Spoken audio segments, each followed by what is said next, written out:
Blouse common mistake 11.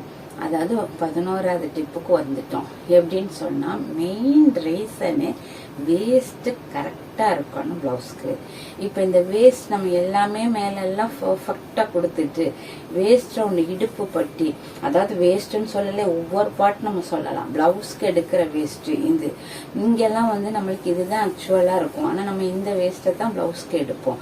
Waste ரவுண்ட்னு சொன்னா confuse ஆயிடுவாங்க. நம்ம இங்க எடுக்கணுமா, இங்க இந்த நம்ம கரெக்டா எந்த இடத்துல பிளவுஸ் முடியுதோ, நம்ம பேக் பார்ட்ல இந்த பாருங்க, எந்த இடத்துல அந்த பிளவுஸ் முடியுதோ அதுதான் நம்மளோட வேஸ்ட் ரவுண்ட். இந்த வேஸ்ட் ரவுண்ட நம்ம கரெக்டா எடுக்கணும். நம்மளுக்கு கீழே மேல வயிறு இருந்தாலும் இந்த இடம் நம்மளுக்கு சின்னதா தான் இருக்கும். இப்ப எனக்கே வயிறு இருக்கு, ஆனா இந்த இடத்துல எனக்கு கரெக்டா இப்ப 38ன்னு 4 இன்ச் குறைச்சு 34 தான் எனக்கு இருக்குது. அப்ப உங்களுக்கு என்ன வேஸ்ட் ரவுண்ட் இருக்கோ அதை கரெக்டா எடுத்து அடியில மார்க் பண்ணுங்க. அதுதான் மெயின். இல்ல அதே மாதிரி அதுக்குன்னு மேல ரொம்ப லூஸா விட்டுட்டு இதை மட்டும் கரெக்டா மார்க் பண்ணிட்டேன்னு சொன்னா பிளவுஸ் கீழே ஃபிட்டா அப்படி டைட்டா நம்மளுக்கு ஒட்டிட்டு இருக்கும். ஆனா மேல இங்க எல்லாம் அப்படியே திரும்பி தூக்குன மாதிரி சிலர் பார்க்கவே எனக்கே நான் ஃபீல் பண்ணுவேன், ஐயோ ஏன் இப்படி இருக்க உங்களோட பிளவுஸ் அப்படின்ட்டு அப்படியே புடைச்சு மேலெல்லாம் தூக்கிட்டு அசிங்கமா இருக்கும்.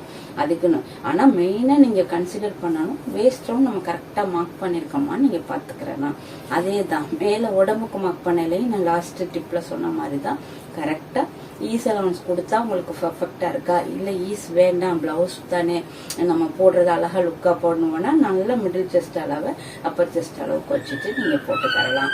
அப்ப இந்த டிப் உங்களுக்கு யூஸ்ஃபுல்லா இருந்துச்சுன்னா எல்லாருக்குமே, இந்த தையல் இன்ட்ரெஸ்ட் உள்ள எல்லாருக்குமே இந்த வீடியோவை ஷேர் பண்ணுங்க, ஒரு லைக் பண்ணிக்கிறங்க. தேங்க்யூ.